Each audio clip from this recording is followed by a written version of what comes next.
Yo he visto el dolor acercarse a mí, causarme heridas, golpearme así, y hasta llegué a preguntarme, ¿dónde estabas tú? He hecho preguntas en mi aflicción, buscando respuestas sin contestación, y hasta dudé por instantes de tu compasión. Y aprendí que en la vida todo tiene un sentido, y descubrí que todo obra para bien, y que al final será mucho mejor lo que vendrá. Es parte de un propósito y todo bien saldrá. Siempre has estado aquí, tu palabra no ha fallado y nunca me has dejado. Descansa mi confianza sobre ti.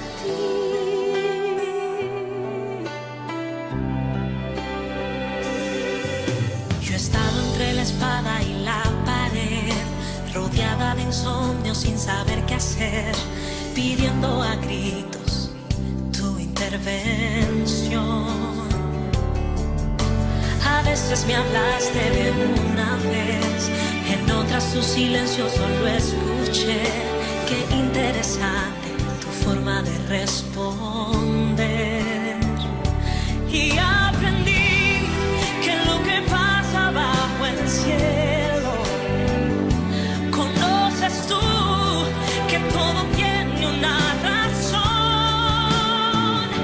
y que al final será mucho mejor lo que vendrá.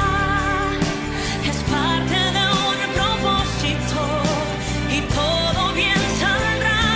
Siempre has estado aquí, tu palabra no ha fallado y nunca me has dejado. Descansa mi confianza sobre ti.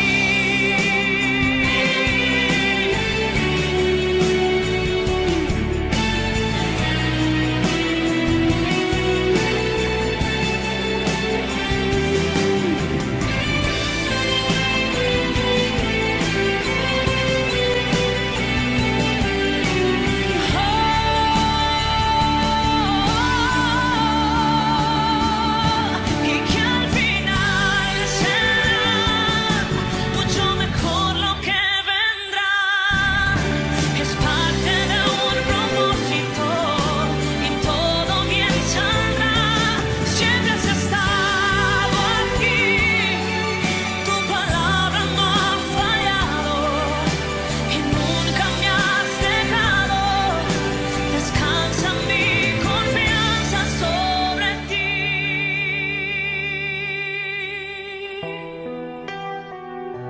Sobre ti.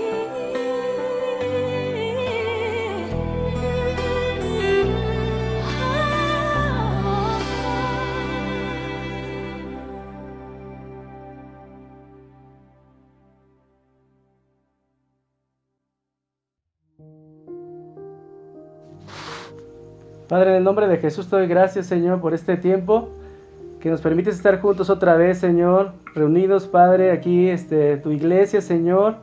Padre, ahora para recibir tu palabra, yo te pido que tú bendigas, Señor, este tiempo, Señor, que tú hables a nuestro corazón, Señor, y traigas, Señor, lo que tienes que traer, Señor, a nuestro espíritu, a nuestra alma, Señor, a nuestro cuerpo, Padre, que son tuyos, Señor. Bendice este momento, Señor, habla, Padre, y quita todo impedimento, Señor, del diablo.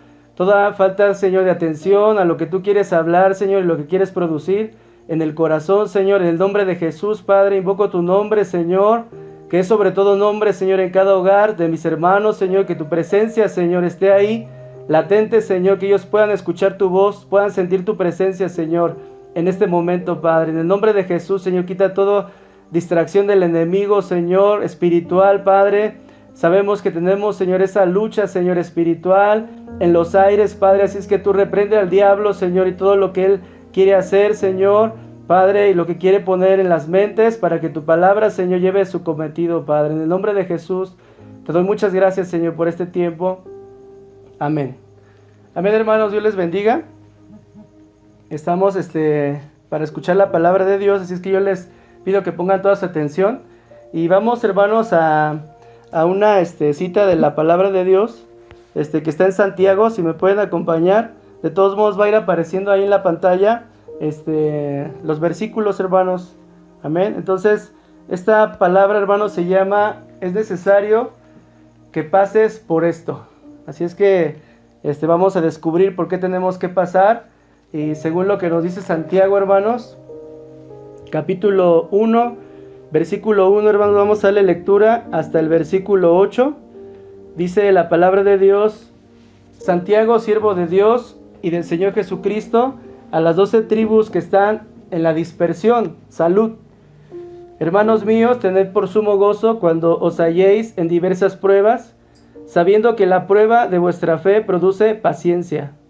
Mas tenga la paciencia su obra completa, para que seáis perfectos y cabales, sin que os falte cosa alguna. Dice el siguiente pasaje: y si alguno de vosotros tiene falta de sabiduría, pídala a Dios, el cual da a todos abundantemente y sin reproche, y le será dada.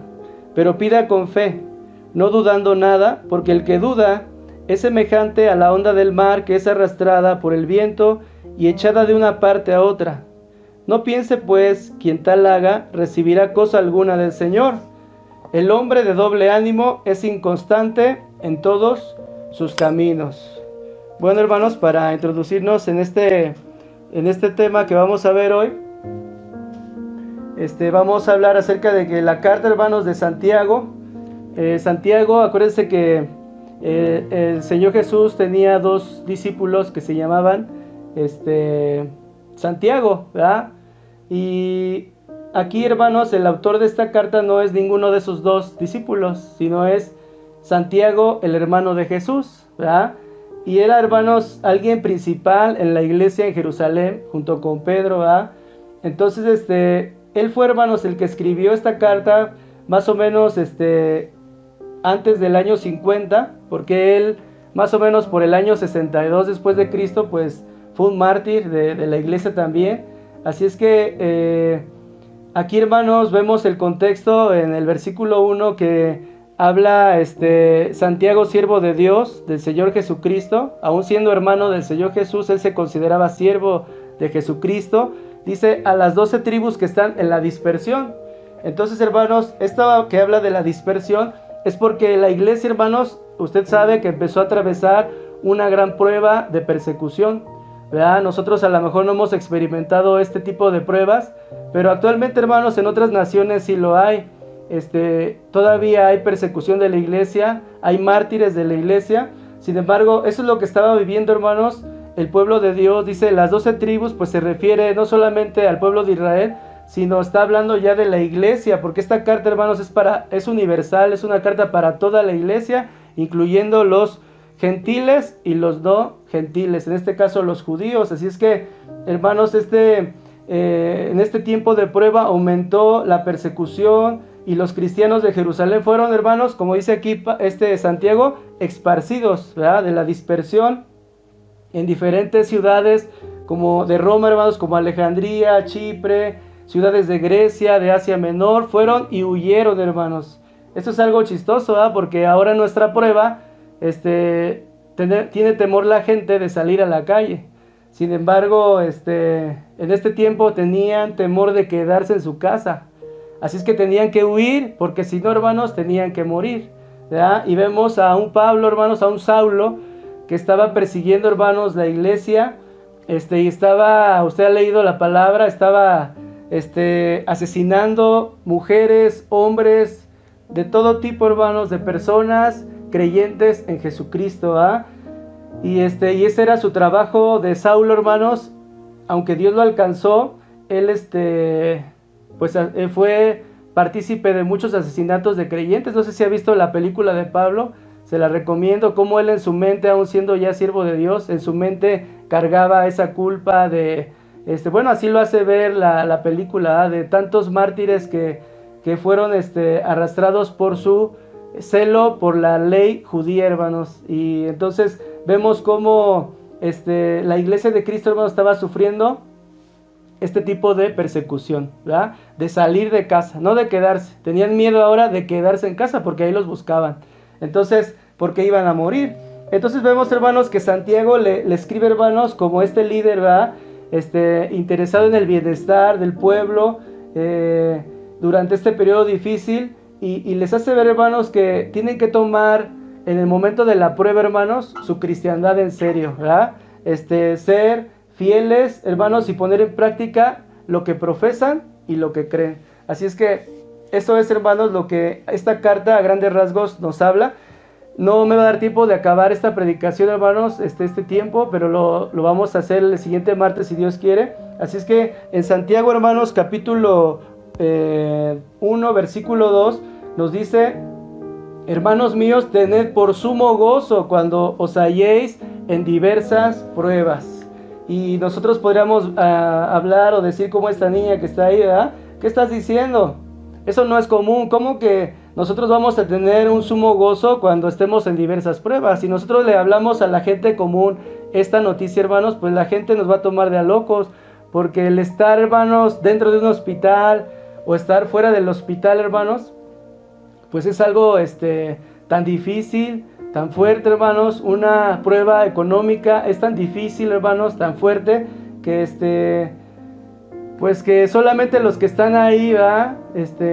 Pueden experimentar el dolor, el sufrimiento, hermanos, que se siente. Y aquí Santiago les dice: tener por sumo gozo cuando os halléis en diversas pruebas. Pero para la gente común, hermanos, como les puse ahí en ese diagrama, las dificultades de la vida es mejor no aceptarlas. Así es como la gente de hoy, en esta nueva filosofía de vida, hermanos, que vive resaltando el placer a su máximo. Cuando uno resalta el placer al máximo y lo pone como el centro de la vida, hermanos, no quiere el dolor, quiere huir del dolor, no quiere que se manifieste. Por eso es que ahora todo lo que hay alrededor nuestro, hermanos, en países posmodernos, la gente lo asegura su vida. Si es cantante, asegura su garganta. Si es futbolista, asegura sus piernas. Y pagan miles y millones de pesos, hermanos, por sentirse seguros y huir del dolor, huir de la pérdida. Y eso es lo que hace, hermanos,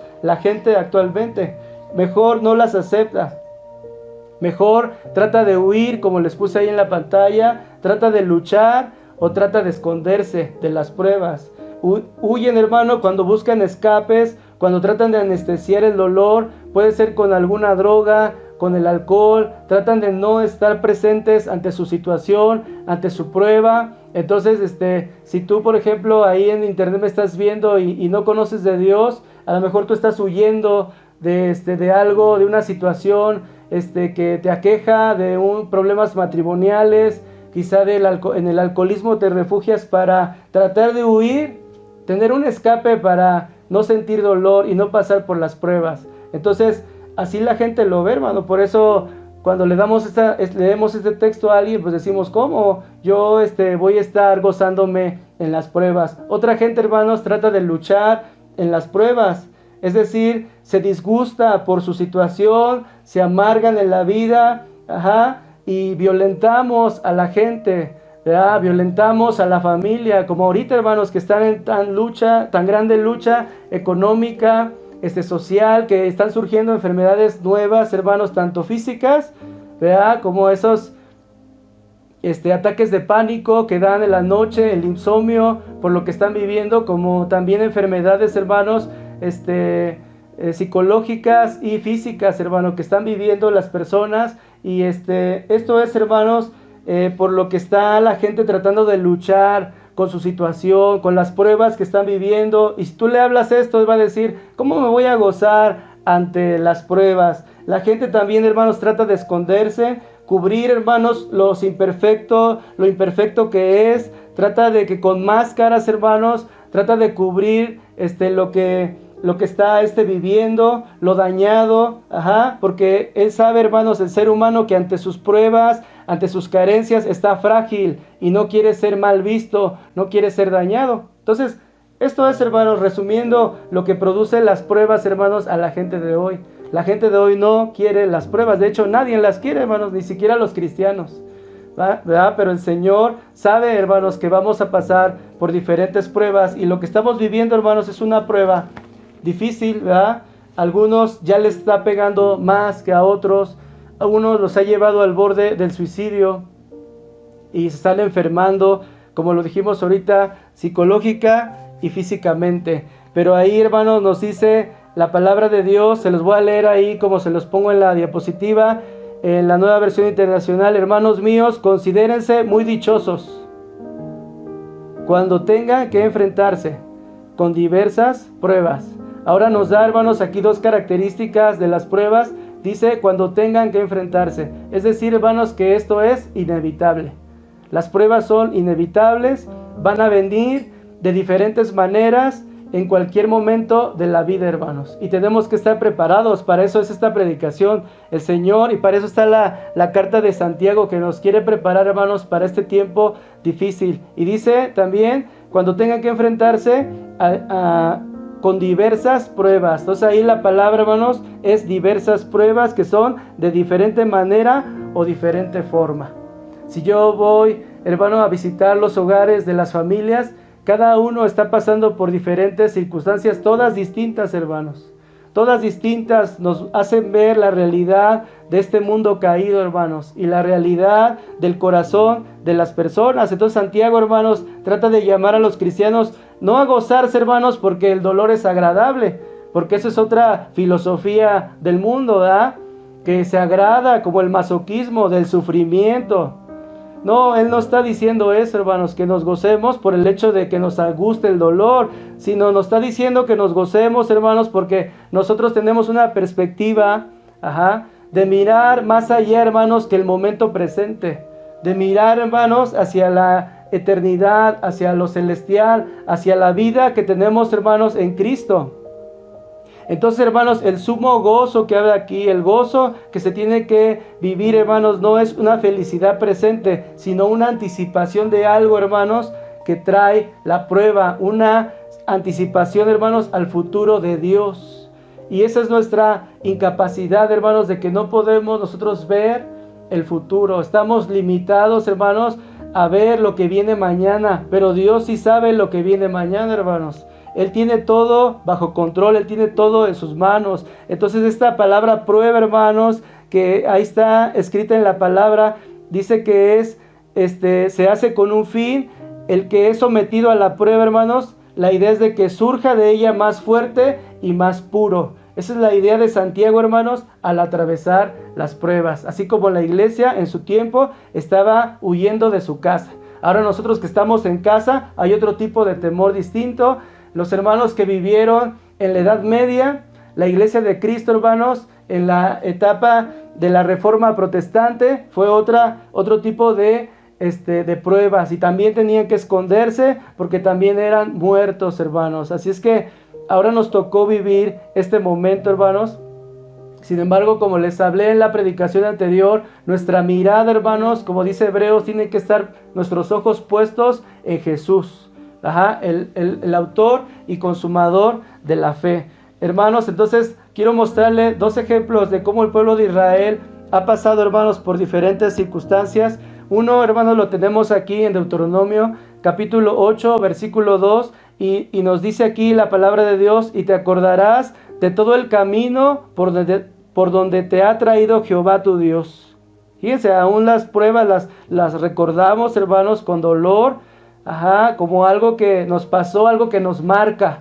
Dice, y tú te vas a acordar, dice, donde Jehová tu Dios te ha traído.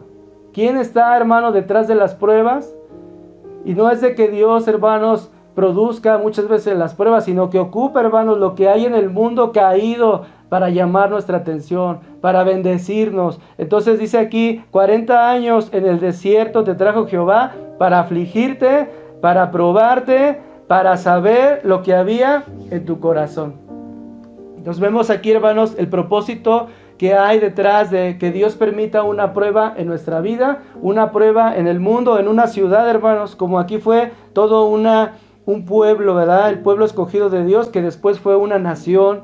Entonces aquí el Señor los estaba afligiendo, los estaba probando con un propósito. Ahí tú puedes leer cuál era ese propósito para saber lo que había en su corazón. Dice Dios, yo quiero saber si vas a guardar o no mis mandamientos. El Señor, hermanos, a veces nos permite conocer personas, a veces nos permite permanecer en ciertos trabajos laborales con un propósito. A lo mejor tú ya no te sientes tan a gusto, o a lo mejor te sientes muy a gusto con una persona que conociste. Sin embargo, Dios te está permitiendo conocer a personas para probarte, para saber qué hay en tu corazón, si es verdad lo que tú cantas en la iglesia, si es verdad lo que tú has dicho en el altar. El Señor, hermanos, viene a probar tu fe. Viene a probar lo que tú dices tener en tu corazón. A veces te permite que haya desacuerdos familiares, que haya desacuerdos en la iglesia. Lo permite el Señor y a veces no nos sentimos tan cómodos al recibir esto, hermanos, pero el Señor está probándonos. Está probando nuestro entendimiento acerca de Él, de las cosas y nuestra fe sobre todo, hermanos. Nos permite escuchar un chisme. Dice, ¿por qué este hermano vino a decirme esto que no tenía que saber del otro hermano? Ah, porque el Señor te está probando. ¿Qué vas a hacer con esa noticia desagradable que te enteraste de un hermano? Hermano, a veces el Señor te permite vivir una enfermedad, ya sea tuya o de un hijo tuyo. Ya sea, hermanos, que se encuentre en el hospital y tú estés afuera o al revés. El Señor está permitiendo cada situación, hermanos, de este mundo caído, consecuencias del pecado, hermanos, que nos envuelven, hermanos, como lo que estamos viviendo, para probar nuestro corazón. Y el Señor está diciendo, yo no lo voy a quitar, porque yo quiero probar algo en ti. Y dice, hermanos, otro pasaje en Jueces, capítulo 2, versículo 20.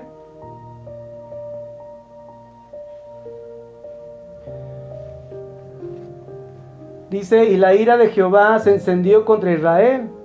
Israel, hermanos, se volvió a los ídolos, se volvió a lo que las naciones que estaban alrededor estaban haciendo y lo que el Señor les prohibió hacer. Y dice que la ira se encendió contra Israel y dijo, por cuanto este pueblo traspasa mi pacto que ordené a sus padres y no obedece a mi voz, tampoco yo volveré más a arrojar delante de ellos a ninguna de las naciones que dejó Josué cuando murió, para probar con ellas a Israel. Fíjense lo que hizo el Señor.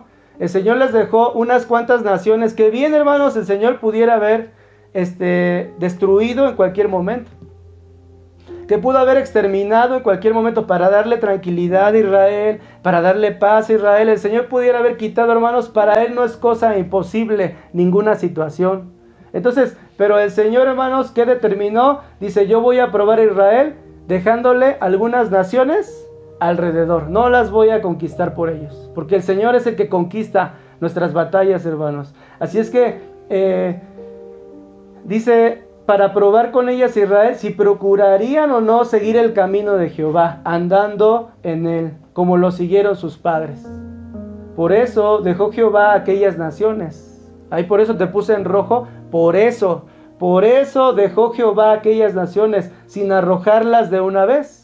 Él podía arrojarlas de una vez, hermanos, y no las entregó en manos de Josué. ¿Por qué? Ahí está el motivo. Ahí está el motivo, hermanos. ¿Por qué el Señor deja circunstancias en nuestra vida? Él lo hace, hermanos, para probarnos. Nosotros que estamos en Cristo, hermanos, que el Señor ha hecho un pacto con nosotros como con el pueblo de Israel. Así, hermanos, el Señor deja circunstancias o permite circunstancias, hermanos, para saber qué hay en nuestro corazón. Como dice aquí, para saber si van a seguir mi camino o van a seguir el camino de las otras naciones. Y ahí yo les puse la imagen de Sansón, porque es el tiempo de los jueces, hermanos, donde a Sansón, estas naciones que el Señor no arrojó delante de este pueblo, lo invadieron, hermanos, con placeres. Por eso te digo que a veces hasta lo placentero, hermanos, puede ser que algo que estamos viviendo, una prueba, y ni siquiera nos estamos dando cuenta que es una prueba, sino que nos estamos dejando envolver. Por eso que el mundo persigue lo que el mundo hace, lo que el mundo ve, ni siquiera discernimos que es una prueba de parte de Dios. Entonces, ahí Sansón quedó, hermanos, atado en un molino, dando vueltas, sin ojos, le sacaron los ojos, como esclavo. en una disminución, hermanos, de lo que él debería haber sido para el pueblo de Dios, un juez de parte de Dios para liberar al pueblo de sus enemigos. Pero Sansón, hermanos, ante esta prueba no pudo discernir que él tenía un propósito grande, hermanos, y el Señor entonces cumplió su palabra, les dejó esas naciones. Entonces a ti te deja en ciertas relaciones, te mete y te permite que entres a un trabajo con un propósito que tú no sabes y te mete en una prueba. Tú puedes decir, estoy de lujo en ese trabajo, y a lo mejor está siendo probado. A lo mejor ese trabajo te está alejando de Dios. A lo mejor ese trabajo te ha hecho ya no servir a Dios, ya no buscas a Dios. Eso, hermanos, que al parecer es muy bonito, está disfrazado de una prueba. Y eso es lo que le pasó a Sansón. Y disminuye, hermanos, su propósito en Dios, que al final de cuentas es nuestro motivo de vida, como se nos ha predicado, hermanos, el propósito de Dios para nosotros. Entonces, ¿qué le costaba a Dios, hermanos, eliminar cualquier cosa que estaba en contra del pueblo? Nada. ¿Qué le cuesta a Dios, hermano? Te hago la pregunta a ti, eliminar de tu vida lo que te está quejando, cualquier cosa que te perjudica. No le cuesta nada. No le cuesta nada, hermanos. Pero dice ahí el versículo 23, por esto dejó Jehová aquellas naciones. Y cada Dios, en cada circunstancia que vivimos en lo personal, hermanos, tiene un por esto el Señor. Hay veces que cuando menos sientes, hermanos, por una palabra de Dios, tú eres sano. Por una palabra de Dios, por algo que el Señor determinó en tu vida, cambia de rumbo, hermanos, tus relaciones, cambia de rumbo tus trabajos. Es por algo de Dios, hermanos, que el Señor está haciendo algo que tú no estás viendo ni que yo estoy viendo, hermanos. Entonces Santiago, hermanos, capítulo 1, versículo 3, ahí donde vamos, dice, sabiendo que la prueba de vuestra fe produce paciencia. Y aquí la palabra que te subrayé, hermanos, es sabiendo que. Nosotros, hermanos, tenemos que saber este tema en el momento de hoy, porque tú tienes que saber, hermanos, que si no sabes lo que la prueba está determinando para tu vida, hermano, y estás en ignorancia, tu carácter puede ser, hermanos, destrozado, así como te hablé de las enfermedades psicológicas, mentales que están viviendo la gente de hoy. Tú puedes ser también llevado, hermanos, en esos padecimientos físicos, de las preocupaciones que está generando esta prueba. Tú debes entonces de saber que, y eso, hermanos, no saberlo representa un obstáculo para ti. Por eso ahí en Romanos 8:28, te lo escribí ahí, dice, y sabemos, le dice a la iglesia, ustedes saben, le dice Pablo, que para los que aman a Dios, todas las cosas, me gustó esta versión, hermanos, todas las cosas cooperan para bien. Esto es, para los que son llamados conforme al propósito de Dios. Entonces una iglesia, hermanos, avisada, una iglesia que sabe el motivo de las pruebas. Por eso Santiago dice, gócense en el momento de las pruebas. Hermanos, si tú estás enfermo, debes gozarte porque Dios te quiere sanar. Ese debe ser tu propósito de la prueba, que Dios dijo, yo llevé tus enfermedades en la cruz. Entonces no te agobias porque una enfermedad desencadena otras, hermanos. Si tú dejas que el espíritu del mundo te invada, que el espíritu del mundo, de lo que oyes y lo que lees en internet, es que siento esto, es que siento el otro, te inunda, entonces tú no sabes para qué es esa prueba. Es para que la gloria de Dios, hermanos, se manifieste. Y aquí dice Romanos que todas las cosas, hermanos, a los que aman a Dios cooperan para nuestro bien. Ojalá que Dios te esté hablando, hermanos, el Espíritu Santo te esté hablando para lo que vamos a orar en un momento. Deja que el Señor te hable, porque el Señor quiere, dice aquí, sabiendo que la prueba de vuestra fe produce paciencia.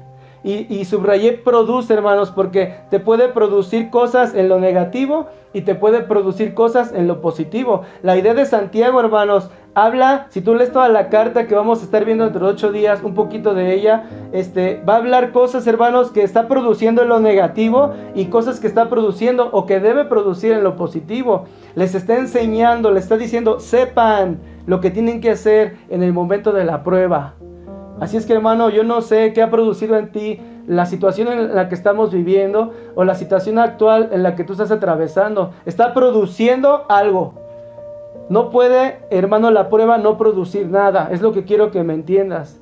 ¿En dónde está produciendo? ¿Está produciendo en lo positivo o está produciendo en lo negativo? La idea de Pablo es que sepamos, hermano, que todo coopera para bien. Y dice aquí, hermanos, igual en el mismo versículo, sabiendo que la prueba de vuestra fe produce paciencia. Qué diferente, hermanos. En el principio de la prédica yo les hablaba de la prueba solita, que afecta tanto a creyentes como no creyentes. Pero aquí, hermanos, en el versículo 3 habla de la prueba, hermanos, de vuestra fe. Qué diferente, hermanos, que tú como cristiano seas probado, como creyente, hermanos, con una nueva perspectiva. Por eso te subrayé ahí la prueba de vuestra fe. No es la prueba que le pasa a todo el mundo, porque todo el mundo, hermanos, ahorita está siendo probado en diferentes circunstancias y mundialmente. Sin embargo, el cristiano, hermanos, tiene una prueba en su fe. Subráyalo, hermanos. La prueba de vuestra fe hace la diferencia entre el creyente y el no creyente. Y puede haber no creyentes en la iglesia, hermano.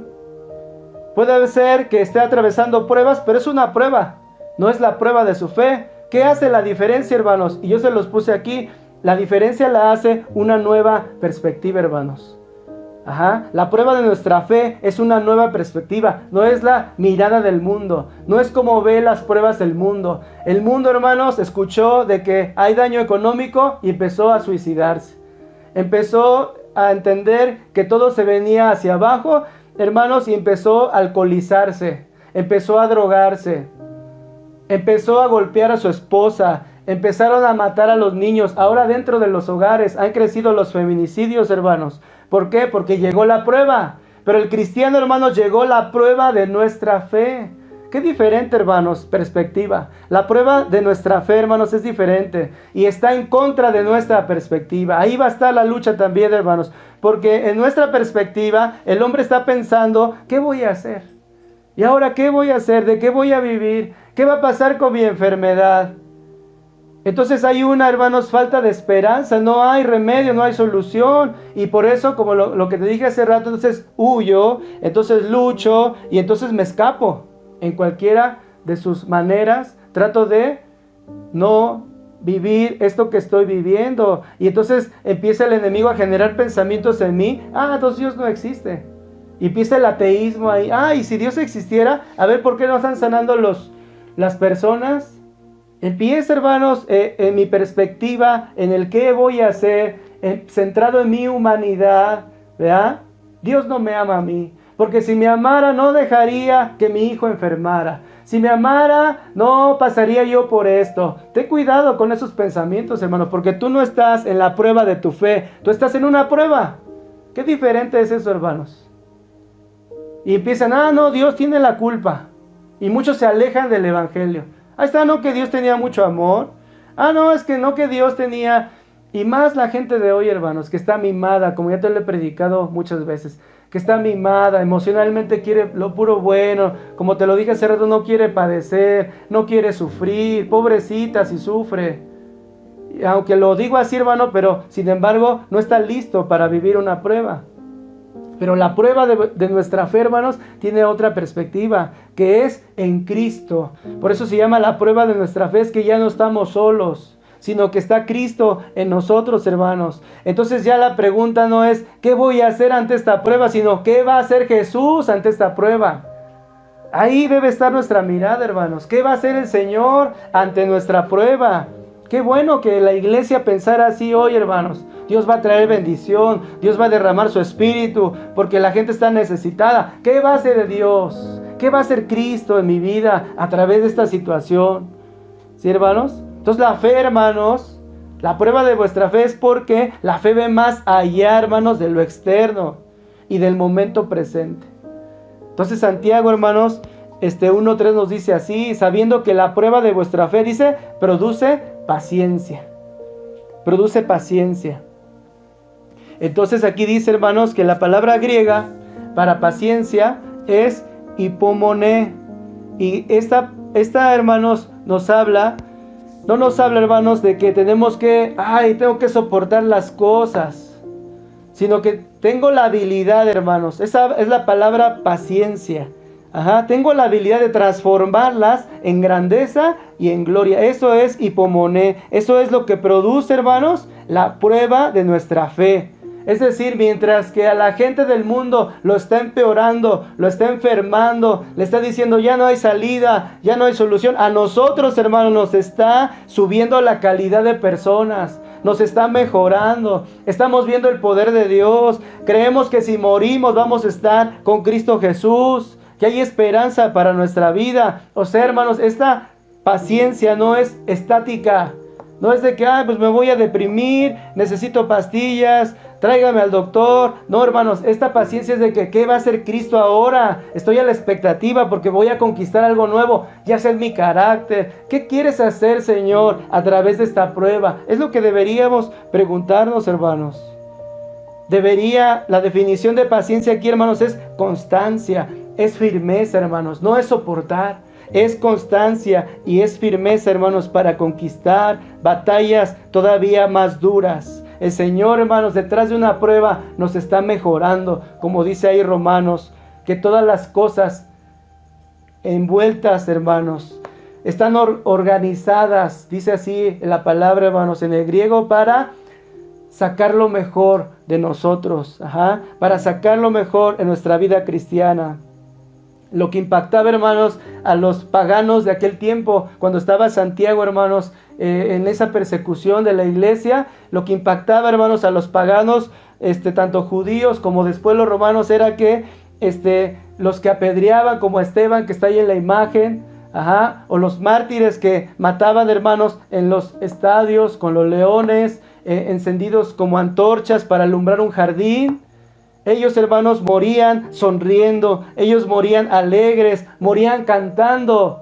Y tú puedes decir, ¿y por qué se está gozando en la prueba, en su muerte? Y cuando ellos le gritaban y les preguntaban a ellos, ¿por qué te estás riendo? Ellos, como Santiago decía, yo estoy viendo al Hijo de Dios, que se está abriendo el cielo y veo a Jesucristo a la derecha del Padre. Ve la visión, hermanos, el gozo en el momento aún de la muerte. Y así mismo, hermanos, de los mártires que decían, es que yo estoy viendo la gloria de Dios y eso me hace cantar, aunque lo estaban quemando, hermanos.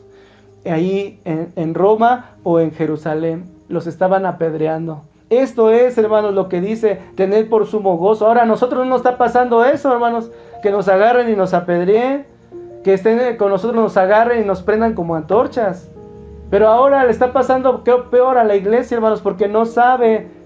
Como dijimos ahorita, no sabe, dice, sabiendo que la prueba, no está sabiendo la iglesia, aún la iglesia se está desesperando, se está enfermando, se está deprimiendo, ¿sí, hermanos? Y no debe ser así, hermanos, porque nosotros tenemos a este Jesús que resucitó de los muertos. Entonces, hermanos, nos dice aquí que someter a prueba, hermanos, equivale a comprobar lo genuino de algo. El Señor a través de la prueba está comprobando, hermanos, lo que hay en nosotros. Es como una disciplina, hermanos, para purgar la fe de sus impurezas, extirpar, hermanos, lo que está falso en nosotros. Y eso es lo que deberíamos poner ahorita en nuestros sentidos. ¿Qué hay de falsedad en mí, Señor? ¿Qué hay de impurezas en mí por lo que yo estoy viviendo? El Señor está purificando tu fe, hermanos. El Señor te está preparando para esas bodas del Cordero, hermanos. Para esas bodas. ¿Qué tiene que hacer la iglesia, hermanos? Antes de la boda con Cristo, prepararse. Como cuando las hermanas que les habían dicho esta fecha, quisiera casarme contigo.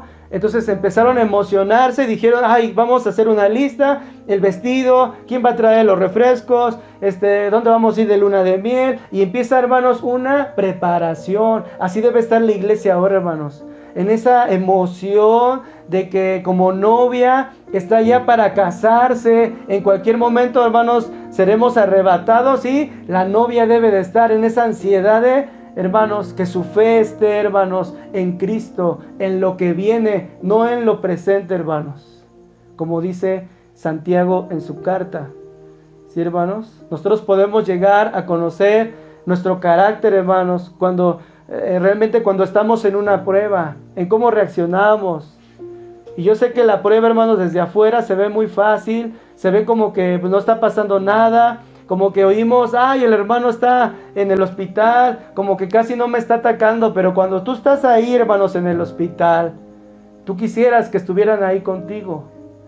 Quisieras que alguien desde adentro te arropara y te abrazara, a lo mejor no tanto desde afuera, pero es algo doloroso, hermanos, estar ahí. Entonces es muy fácil, hermanos, ser amable cuando todas las cosas andan bien, pero seguiremos siendo amables cuando las cosas andan mal. Ni siquiera, yo les digo, estamos en una prueba tan difícil y ya no le hablas a ciertos hermanos, hablas de ellos junto con otros, de sus errores que tienen, de cómo se ven. Imagínate, no, ni siquiera estás en una prueba y ya está tu vida contaminada. Por eso el Señor nos está hablando aquí, hermanos, en Santiago, que realmente discernamos que es una prueba y saber qué está haciendo Dios atrás de la prueba, ¿sí, hermanos? Y que el Señor produzca una paciencia, una firmeza, una constancia, hermanos, en nosotros. Y yo quiero hablarte, hermanos, de una ilustración acerca del águila. ¿Cómo educa, hermanos, el águila a sus críos para volar? Y todo, hermanos, empieza desde antes que el águila, hermanos, va a poner sus huevos ahí en el nido. Empieza, hermanos, la crianza en la construcción del nido. Y así, hermanos, el Señor ya determinó desde antes lo que va a hacer con nosotros y a lo que nos ha llamado. Como el águila, hermanos, el águila empieza a ser, hermanos, dice ahí los que estudian a los animales, que el águila empieza a ser en un lugar altísimo, hermanos, ya sea una peña, un árbol, pero grandísimo, hermanos, empieza a poner espinas exteriores. Su nido empieza a ser, hermanos, de espinas, para proteger a sus críos, hermanos, de cualquier amenaza. Después, hermanos, empieza a poner espinas por dentro del nido, hermanos, por dentro. Y luego lo empieza a cubrir de paja ese nido, hermanos. Usted puede ver ahí en la imagen cómo están las espinas en el nido de las águilas. Entonces, cuando empiezan, hermanos, sus polluelos a crecer, empiezan a cubrirse de plumas, la águila empieza, hermanos, a extender sus alas en el nido para enseñarles cómo tienen que hacer, y empieza a revolotear el águila, hermanos, ahí en el nido, y los polluelitos ahí, sus críos, los aguiluchos, están viendo cómo el águila está moviendo sus alas y están empezando a aprender, hermanos, a volar. Pero eso no son todas las clases. De repente, hermanos, cuando ya los ven listos para comenzar a volar, porque la idea natural, escuchen esta palabra, hermanos, la idea natural de la vida del águila no es que sus críos se queden para siempre en el nido. Eso sería un error natural, ¿verdad? Saldría una nueva especie. No, las águilas tienen que volar, porque para eso nacieron, hermanos. Así es que el águila, hermanos, cuando ve que sus críos ya están grandecitos, empieza a quitar la paja que puso para el calor. ¿Y qué creen que empieza a sentir, hermanos, los aguiluchos? Empiezan a sentir las espinas en sus piernitas, en su alita, en su costado. Empiezan, hermanos, a sentirse incómodos dentro del nido. Y ya cuando están ahí en esa edad, hermanos, donde tienen que aprender que es Dios grande, ¿verdad? Al hacer esto tan natural y tan hermoso, tan exacto, el águila se da cuenta que es tiempo, hermanos, de que ellos empiecen a buscar su comida. Ya no es tiempo de darles la comida en la boquita, sino ahora es tiempo, hermanos, de que empiece ellos a expandirse al mundo que no conocen. Entonces empieza, hermanos, a quitar la pajita, y lo último que hace, hermanos, es el aprendizaje del vuelo. ¿Qué hacen las águilas, hermanos, de esos peñascos grandes?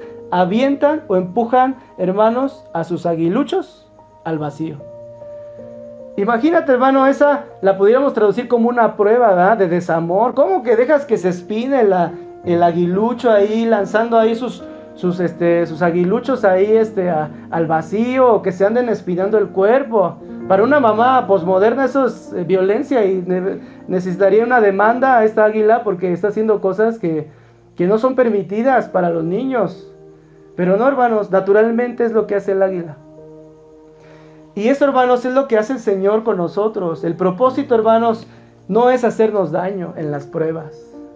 El propósito no es ocasionarnos sufrimiento, hermanos, sino hacernos saber que es tiempo de separarnos del mundo y volver hacia Él.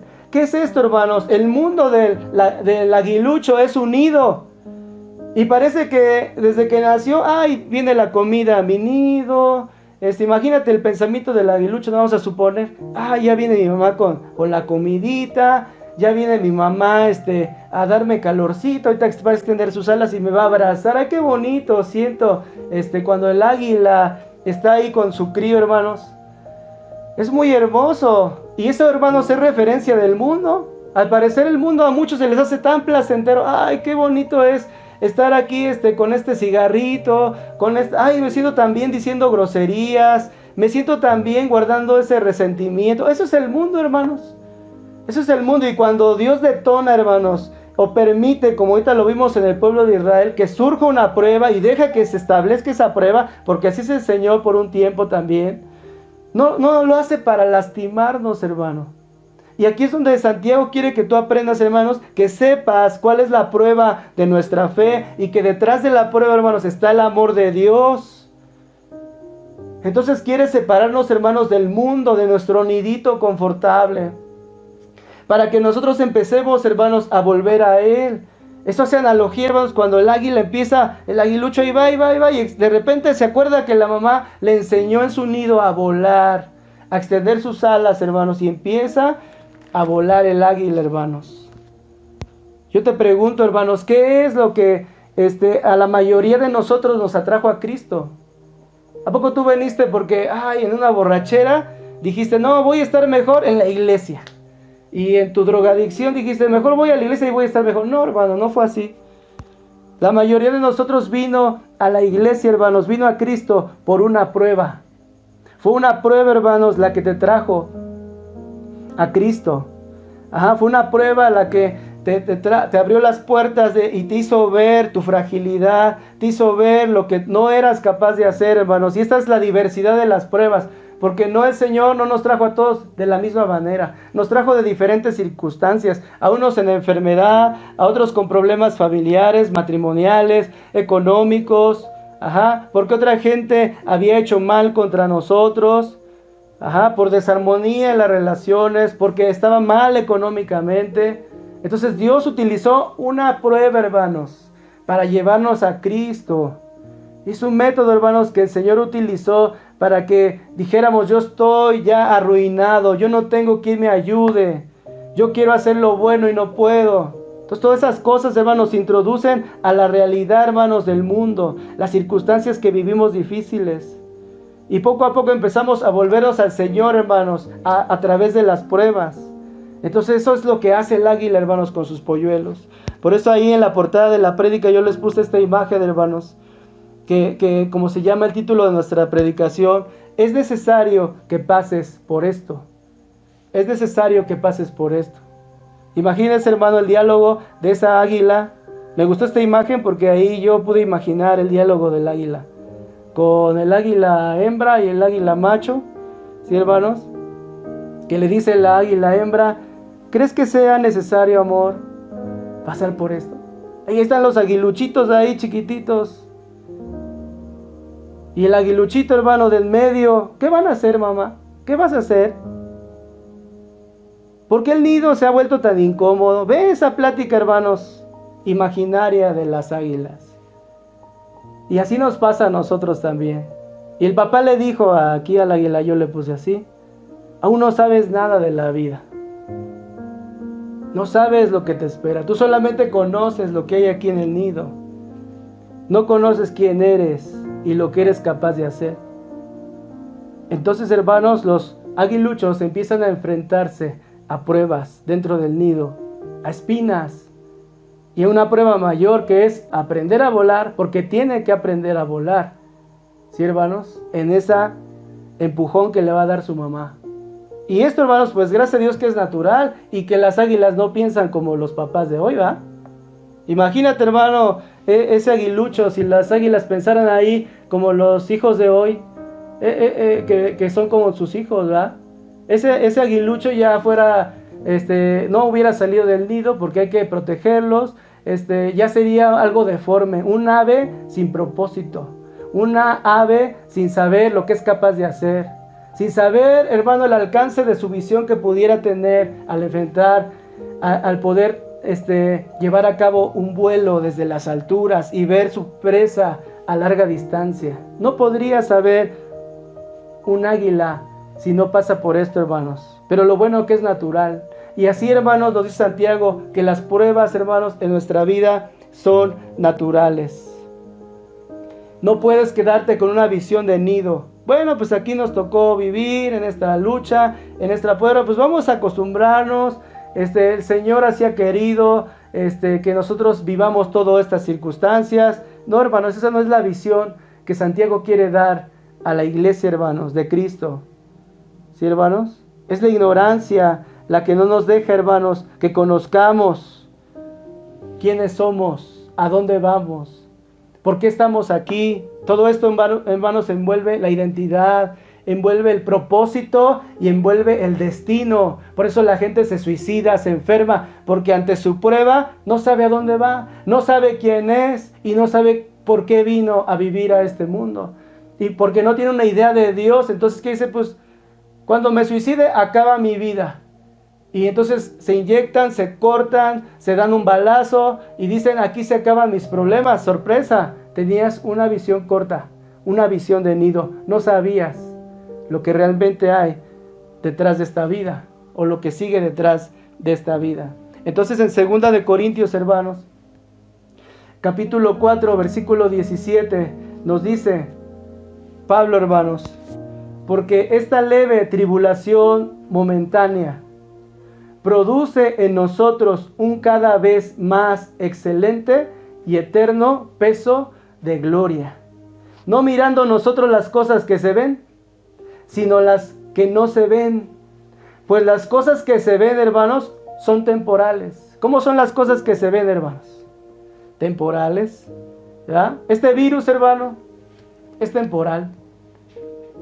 Esto que tú estás viviendo, hermanos, en tu cuerpo, es temporal. Lo que hay en tu economía, hermanos, es temporal. Dice el Señor, hermanos, que las tribulaciones, hablando Pablo de que nosotros estamos, hermanos, atribulados, abatidos. Dice que está produciendo, hermanos, en nosotros un cada vez más excelente y eterno peso de gloria, hermanos. Porque nosotros no estamos mirando lo que se ve. Y eso es lo que yo quiero que aprendas, hermanos, a través de estas predicaciones. Que no tenemos que dejarnos guiar por lo que vemos, sino por las cosas, hermanos, que son eternas. Esta leve tribulación momentánea produce, lo dijo aquí Pablo y lo dijo Santiago, hermanos, la prueba momentánea, esta leve tribulación. Fíjate cómo lo veía Pablo, hermanos. Aunque él siempre estuvo en tribulaciones después de aceptar a Cristo, lo ve, hermanos, como una leve tribulación. Porque él decía, para mí el vivir es Cristo. Esto que estoy pasando es leve, va a pasar. Y el morir es ganancia porque me queda toda una eternidad para vivir en Cristo. Entonces para él era una leve tribulación, hermanos, y era momentánea. ¿Cómo tienes tú tu mirada, hermanos, en la prueba? ¿Es tan grande tu prueba? Dices tú, va a durar para siempre, no se va a poder quitar. Santiago, hermanos, capítulo 1, ahí donde íbamos, versículo 4, estamos en el 4, dice, mas tenga la paciencia su obra completa, para que seáis perfectos y cabales, sin que os falte cosa alguna. Y si alguno de vosotros tiene falta de sabiduría, pídala a Dios, el cual da a todos abundantemente y sin reproche, y le será dada. ¿Sí, hermanos? Es lo que dice ahí, que la paciencia, hermanos, esto que habla aquí, firmeza, esta constancia, te lo puse aquí en otra versión, dice, y que la paciencia tenga su perfecto resultado.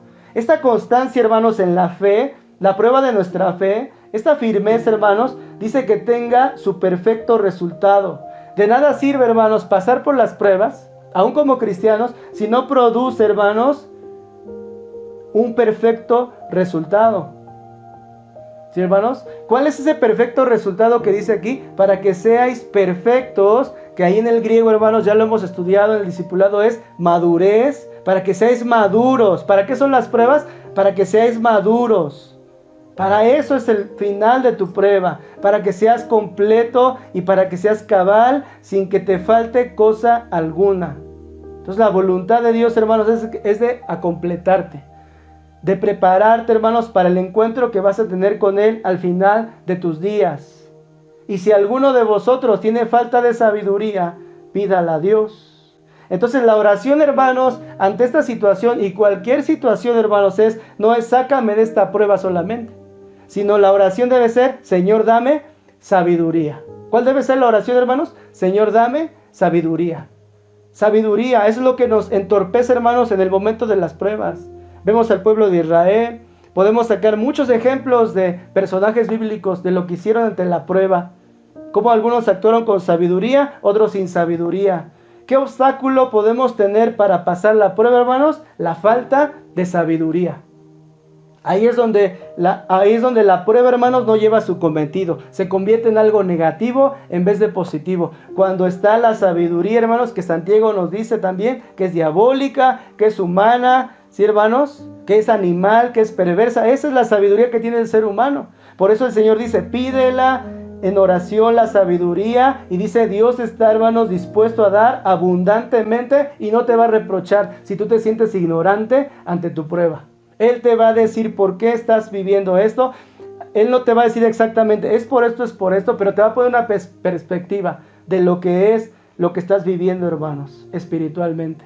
Entonces, aquí, hermanos, sabiduría es una comprensión espiritual del propósito de la prueba. Sabiduría, hermanos, no nos habla solo de conocimiento de la palabra como tal, sino de la capacidad de tomar decisiones ante la prueba. ¿Cuántas veces estamos en la prueba y en vez de que salga algo positivo, que lo vamos a ver el siguiente martes, está saliendo puras cosas negativas en nuestras decisiones? ¿Por qué? Porque no tenemos sabiduría ante la prueba.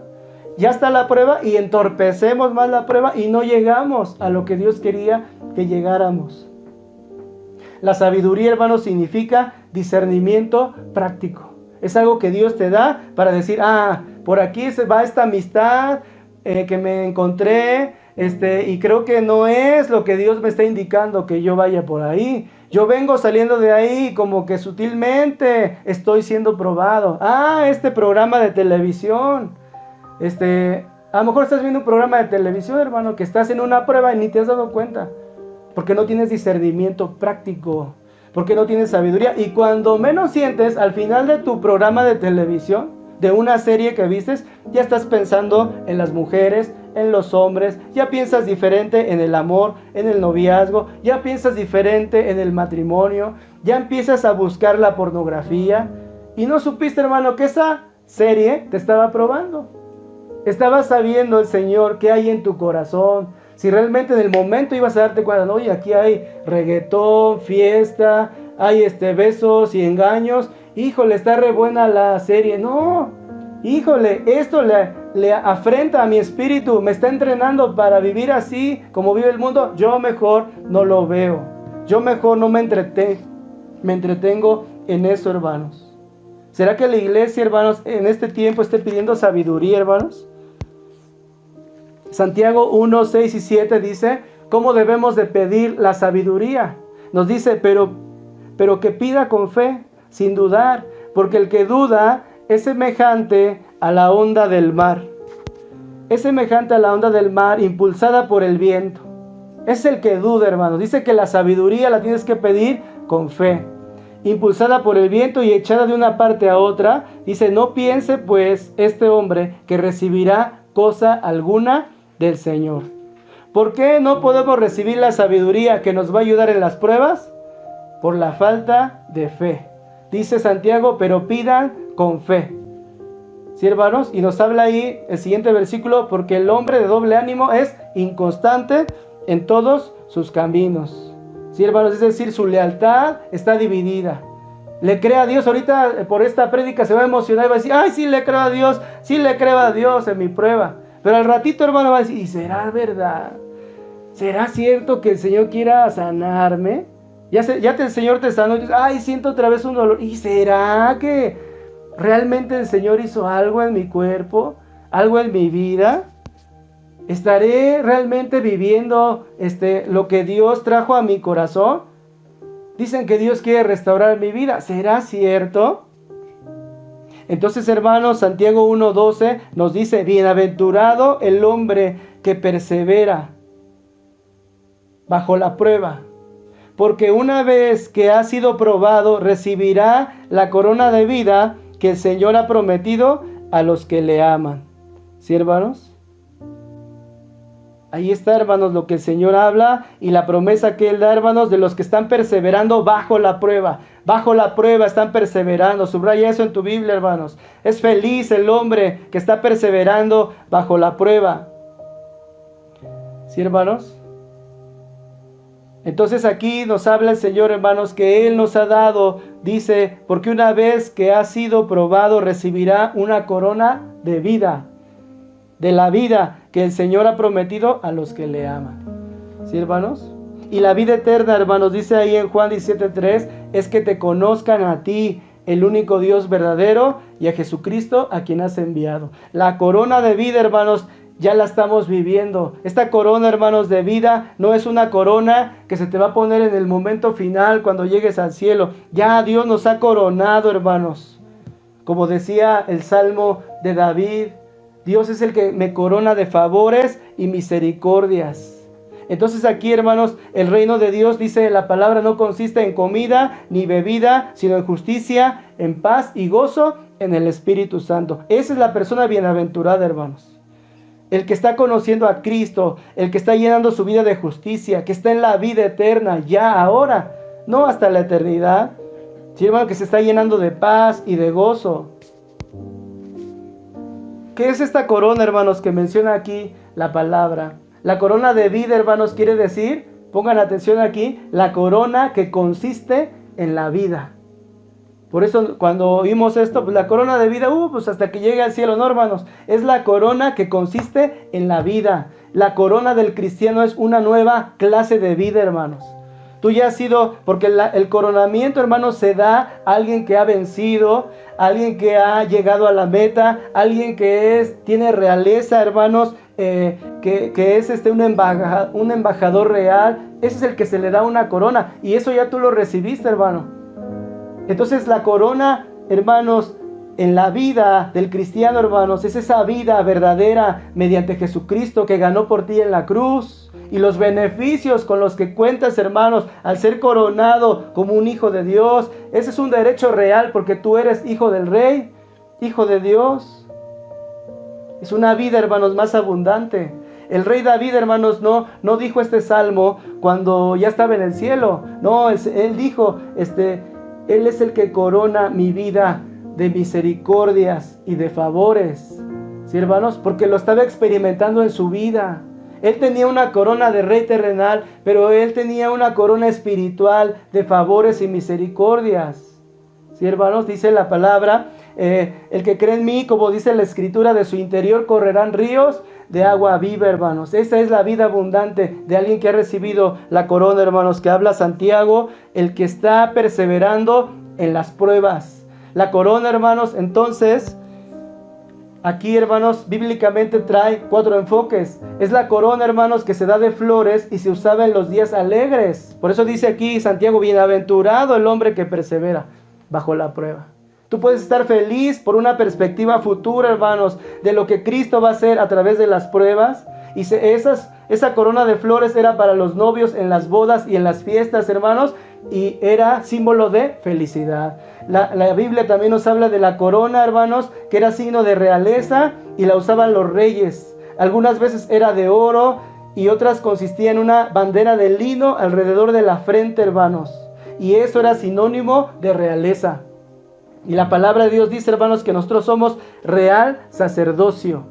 Entonces nosotros estamos coronados, hermanos, de realeza. Esos son los que perseveran en su fe, hermanos, bajo la prueba. La corona de laurel, que era el premio, hermanos, del vencedor en los juegos. El más codiciado por los atletas. La corona de laurel, que significa, hermanos, victoria. Y dice el Señor, hermanos, que Él por nosotros exhibió a todos nuestros enemigos en la cruz del Calvario, hermanos, incluyendo la enfermedad, el pecado, hermanos, la opresión. Por eso Jesús decía, el Espíritu del Señor está sobre mí, porque cuanto me ha enviado a sanar a los quebrantados. Tu quebranto, hermanos, Dios ya venció y te coronó de victoria sobre la enfermedad. A los pobres, a los dolidos, a los abatidos, el Señor ya te dio la victoria. La corona, hermanos, también era un emblema de honor y dignidad. La sabiduría proporciona una corona, hermanos, de gloria. Entonces, hermanos, esta corona que se le daba a los hijos, a los padres, cuando entraban en una etapa madura, era una corona de dignidad. Tú ya no eres, hermano, visto por Dios como un pecador señalado, sino Dios ya te ve a ti, hermanos, como un hijo de Dios, porque Cristo te coronó, hermanos, con dignidad, con los frutos de la salvación. Entonces Santiago nos dice, bienaventurado el hombre que persevera bajo la prueba, porque una vez que ha sido probado, que ha sido aprobado, hermanos, recibirá la corona de la vida. ¿Qué corona, hermanos? La corona que consiste en esta vida. Y voy a terminar con este pasaje, hermanos, para pasar a lo que sigue. Y dice aquí en 2 de Corintios, lo que estábamos leyendo hace rato, capítulo 4, hermanos, versículo 7. Pon atención, hermanos, a este pasaje, porque Pablo está hablando en ese contexto, hermanos, de que estamos abatidos, estamos en tribulaciones, y dice así, pero tenemos este tesoro en vasos de barro. Ahí estás tú, hermano, ahí estoy yo, ahí está el mundo. En esa cualidad de seres humanos, hermanos, hechos del polvo, barro, hermanos. Dice, tenemos este tesoro del evangelio que te acabo de explicar, hermano, en vasos de barro. Un vaso de barro, hermanos, se puede estrellar fácilmente.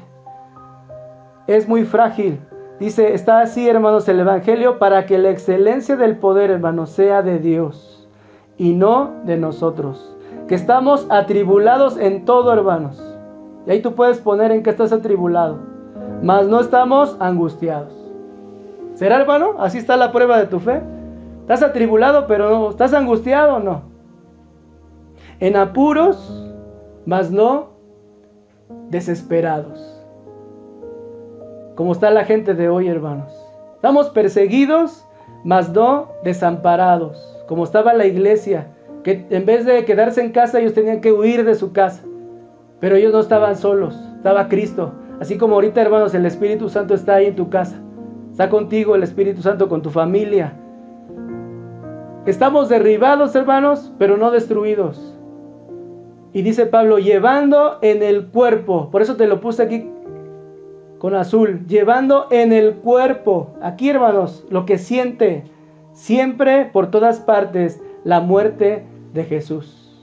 Esos padecimientos, hermanos, que vivió Jesús en su cuerpo, la iglesia lo está viviendo, hermanos, en todo el mundo.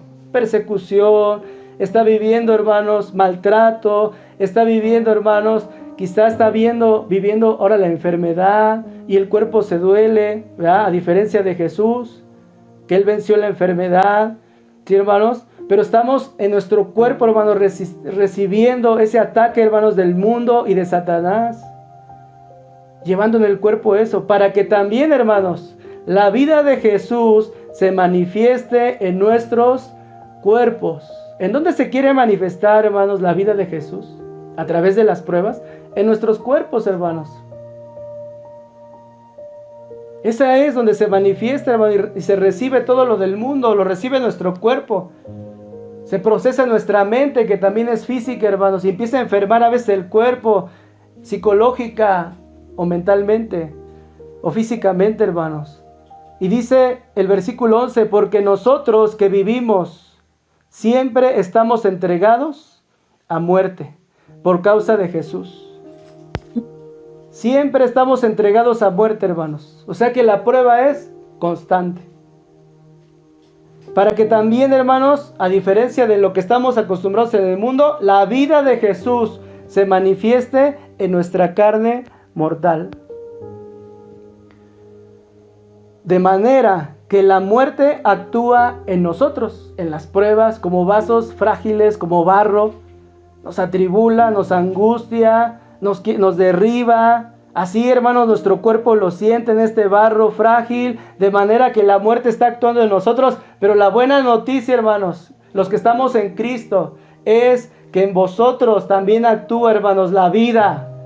Hermanos, la vida y la manifestación de Jesús, hermanos, es su resurrección. Esa es la vida, hermanos, que opera en nosotros. El poder de Dios, hermano, que ha sido derramado en su iglesia. Sí, hermanos, así es que nosotros, hermanos, estamos en Cristo Jesús. Y si tú eres alguien a lo mejor que no has escuchado de la palabra y no entiendes quizá el propósito de la iglesia de Cristo, ni el evangelio que está expresado en la Biblia, habla de este amor tan grande, que Jesús, viendo nuestra condición de hombres, que no podíamos, que somos frágiles, dice que se entregó por nosotros en la cruz del Calvario, y por su muerte, por sus llagas, ahora nosotros tenemos vida. Y dice que todo aquel que cree en Jesús, en ese sacrificio, en ese intercambio, porque nos tocaba morir a nosotros, aquel que cree en ese sustituto, tiene vida eterna. Si tú crees ahora y le entregas tu corazón a Jesús, tú tienes vida eterna, y Él quiere cambiar tus circunstancias de manera sobrenatural. Y no quiere decir que se van a acabar tus problemas, porque ese es otro evangelio. No, van a venir los problemas, son inevitables las pruebas, pero ahora ya no vas a estar solo. Ahora vas a tener, como leímos hace rato, victoria, vas a tener felicidad, vas a tener realeza, dignidad, porque el Señor te corona en medio de las pruebas. Así es que, hermano y amigos, si tú estás escuchando esta grabación, esta predicación, yo te invito a que entregues tu vida a Jesús. Y hermano, si tú no has respondido correctamente en las pruebas al Señor, yo te pido que hoy pidas al Señor sabiduría. Dice que Él no se ofende, que el Señor lo da abundantemente, sin reproche, y que te dé discernimiento, porque a lo mejor aún en entretenimiento, aún en las cosas casuales, está siendo probado. Así como Sansón, que dijo, es casual que yo me enamore, así de casual fue su ruina, porque no supo, hermanos, que en el amor iba a perder. Y entonces fue y desperdició su vida, hermanos, y terminó mal. Así es que, hermanos, vamos a hacer una oración para concluir esta prédica, y ahorita continuamos con las necesidades que tenemos pendientes. Señor, muchas gracias te doy, Padre, por este tiempo, y que tu palabra, Señor, es escuchada. Yo sé que tu Espíritu Santo estuvo hablando, Señor, Padre, y estuvo produciendo, Señor, algo, Señor, en los corazones que hoy lo necesitan, Padre. En el nombre de Jesús, Señor, aviva, Señor, ahí el cuerpo, Señor, por tu resurrección de aquellos, Señor, que están escuchando, Señor, esta palabra. En el nombre de Jesús, Señor, porque para ti no hay límites, Padre. Y yo sé que aún a la distancia, Señor, aún, Padre, en nuestros hogares, tu presencia, Señor, está reinando y tu Espíritu Santo está ahí, Padre. En el nombre de Jesús, Señor, que esta prueba, Padre, que estamos viviendo, nos haga ser, Señor, y traiga su obra completa, Señor, que es esa madurez, Señor, de carácter, ese completar que dice aquí, Señor, hacernos cabales, Padre, en tu palabra, Señor, y en tu evangelio. En el nombre de Jesús te doy gracias, Señor, por esta palabra, Señor, y sigue estando con tu iglesia, Padre. En el nombre de Jesús. Amén. Es un camino en medio del mar para el pueblo de Israel pasar. Al otro lado, con sus pies secos, pudieron cantar el himno de victoria. Cuando no estés frente al mar y lo tengas que atravesar, llama a este hombre con fe, solo él abre el mar. Hermano, no tengas temor, si detrás viene Faraón, al otro lado tú pasarás, y allí tú vas a entonar el himno de victoria. Cada vez que el mar rojo tú tengas que pasar, llama siempre a ese hombre que te va a ayudar. En la hora más difícil es cuando él te ve. Llama siempre a ese hombre que tiene poder. Si tú pasas por el fuego no te vas a quemar, y si pasas por las aguas no te ahogarás. Haz como Israel, que el mar atravesó, y en el nombre del Señor el himno de victoria, del otro lado canto. Y lo tengas que atravesar, llama a este hombre con fe, solo él abre el mar. Hermano, no tengas temor, si detrás viene Faraón, al otro lado tú pasarás, y allí tú vas a entonar el himno de victoria. Cada vez que el mar rojo tú tengas que pasar, llama siempre a ese hombre que te va a ayudar. En la hora más difícil es cuando él te ve, llama siempre a ese hombre que tiene poder. Si tú pasas por el fuego no te vas a quemar, y si pasas por las aguas no te ahogarás. Pasa todo Israel que el mar atravesó, y en el nombre del Señor